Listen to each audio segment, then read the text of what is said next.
Well, the Prime Minister will be at the Garma Festival on Saturday in East Arnhem Land. It's a unique gathering of Indigenous leaders, policy makers, musicians, artists. It's a celebration of Yolngu culture and a forum for genuine debate.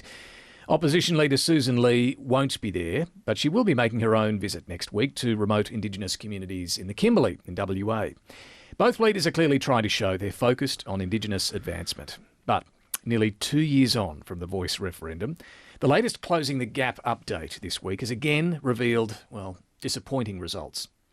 There's been improvement on the number of Indigenous kids enrolled in preschool, and employment numbers are stronger. But when it comes to early childhood development, the number of children in out-of-home care, adult incarceration rates, and Indigenous suicide, we're going backwards. Why are we struggling to close the gap? Is this policy approach failing?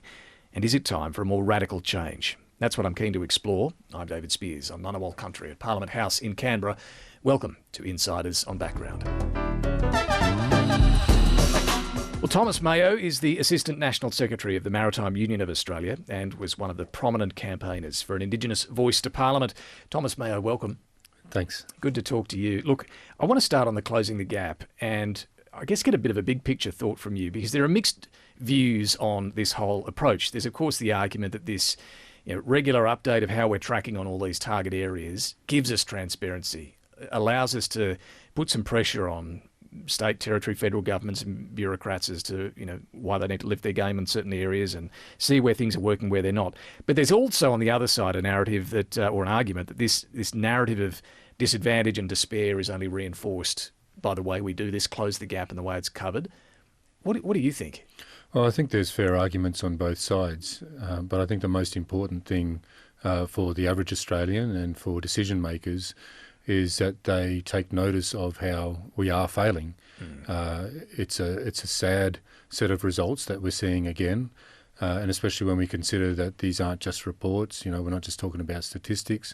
We're talking about real people. We're talking about fellow Australians. Behind each of these numbers. These are real people. I mean, they are, again, depressing when you look at the figures.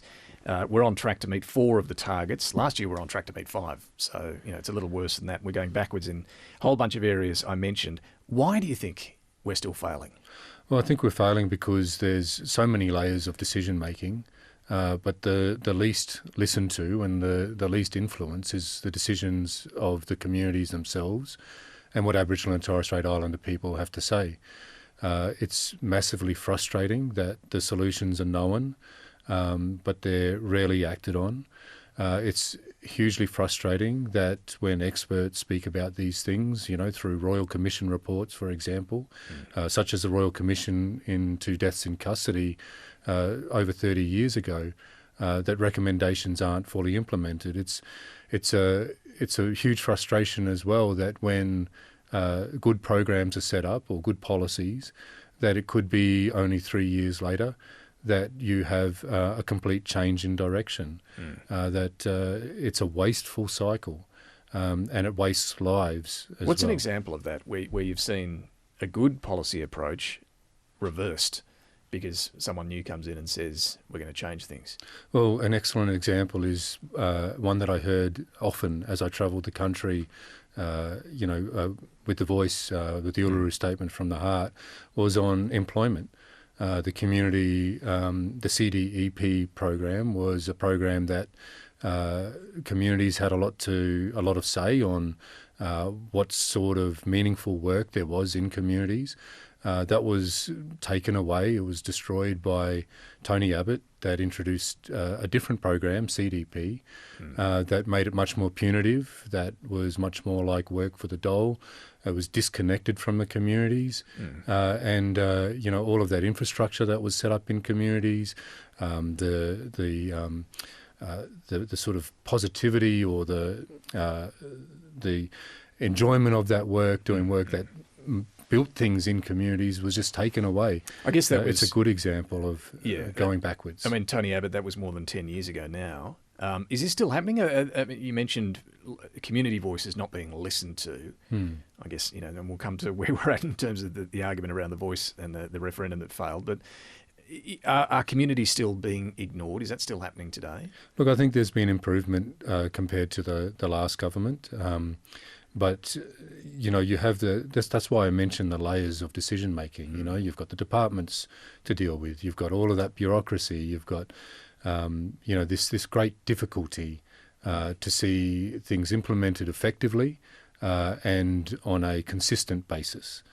And this is one of the reasons why Indigenous people were calling for a voice, to have that highest level, I think, of authority to speak for ourselves, a constitutionally backed form of recognition, and to see that squandered, and lost, was a sad thing. But we have to find new ways now, and so it's important that that we continue to push for this sort of change, for systemic change. And hopefully there'll be some announcements at Garma about that too. And I'll come to that as well. But just sticking on the data that we've seen on closing the gap, I mean, in the Northern Territory, it's particularly bad news. We've seen the figures specifically for the Territory going backwards on 8 target areas, adult incarceration, youth incarceration in particular.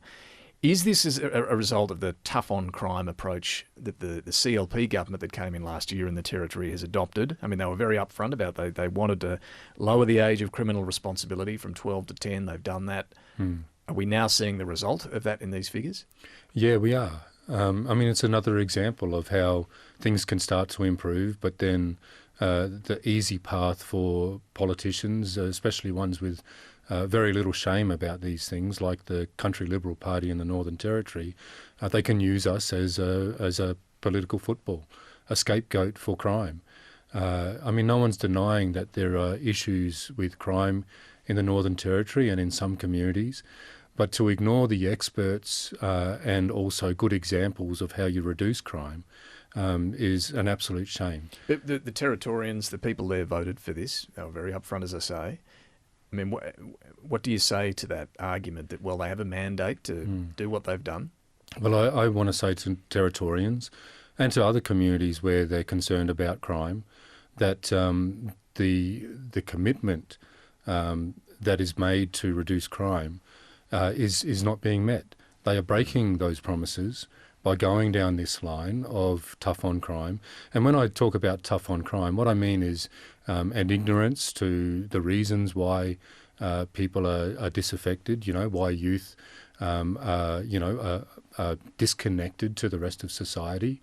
It ignores, the legacy of failed policies, of services taken away, services needed by families and by those babies, that grow up and then start to have these issues in life. You can't ignore those things and expect to fix the problem. You can't just lock up more and more children and further traumatise them and expect that we can have improvement in the future. And coming back to the point you made earlier about, there are real lives behind each of these numbers, each of these stats.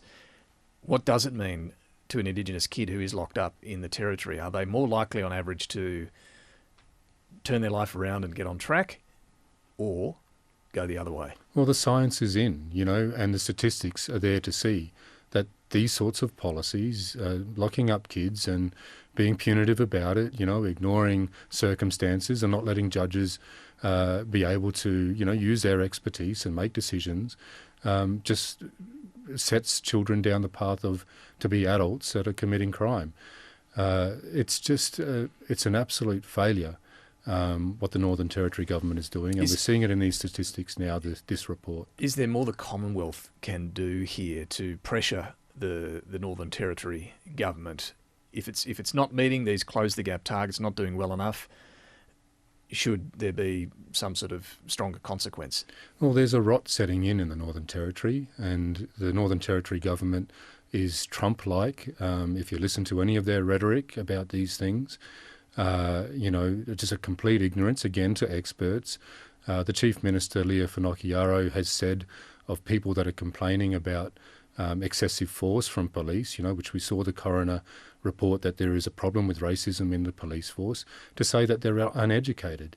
This sort of attack on people that understand the issues, that are experts, or people that have taken the time to learn about these issues and advocate strongly for them, to bring them down by saying that they're uneducated is just the height of ignorance. But do you want to see the Commonwealth put more pressure on that Territory government? There does need to be pressure on the Northern Territory government. Again, we're talking about real lives.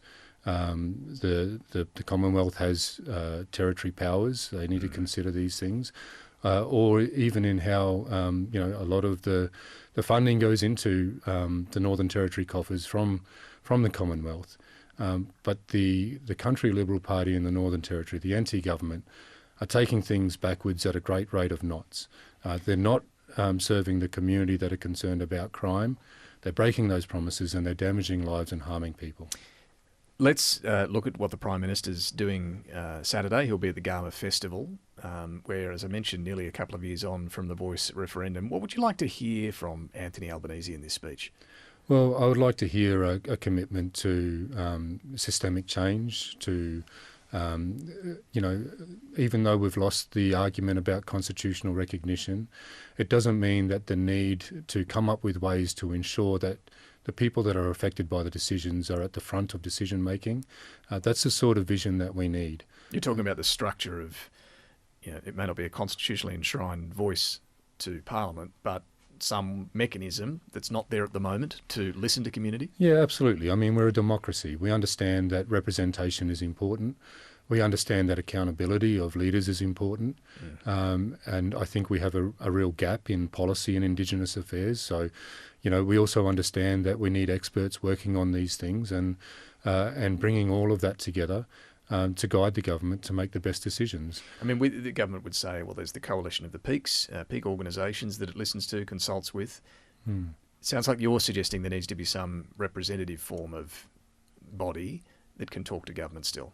Yeah, I think the coalition of peaks do important work, on their areas of expertise, on health, on education, absolutely should be listened to. There is structural reform needed to ensure that, where the heads of department, for example, are making decisions, or even those bureaucrats beneath them, for consistency's sake, for the best delivery of these programs, there still needs to be great change. So a legislated voice, if not a constitutionally enshrined one? Oh, look, I think that's a decision that First Nations people need to make since the referendum. We haven't had that opportunity to come together. What do you think? Well, I think that it would make sense to do that. Obviously, I was a big supporter of a constitutional voice. It must be something that's recognised by government, whether that's through legislation or through a commitment. Even treaties are important ways to do these things. But they're all important things that we can achieve and we should achieve. There's a fight against disinformation as we do these things, so there needs to be the courage from leaders and also from our allies in the Australian public to push against that disinformation that'll undoubtedly come. For example, in Victoria, as they progress treaty. I'm also interested in what you just said about Indigenous leaders haven't had a chance to come together since the Voice. I mean, that's quite amazing, really. This is something that I think people need to consider when it comes to, especially matters to do with Indigenous affairs that are common across the country.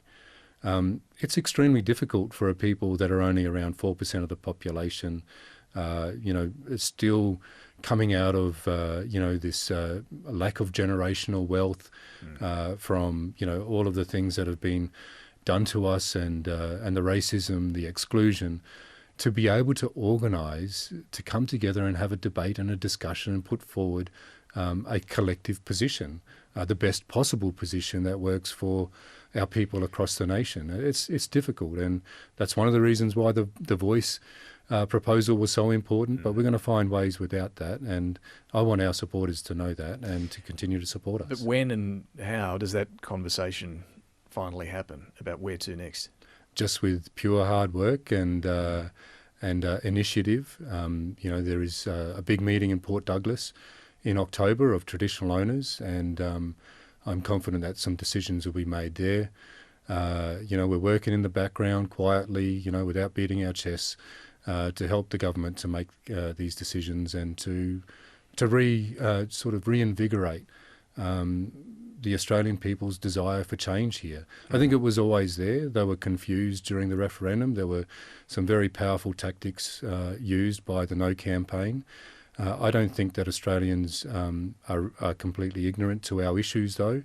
I think they know there needs to be change. That's why there was over 60% support until things, got quite muddied during the campaign itself. I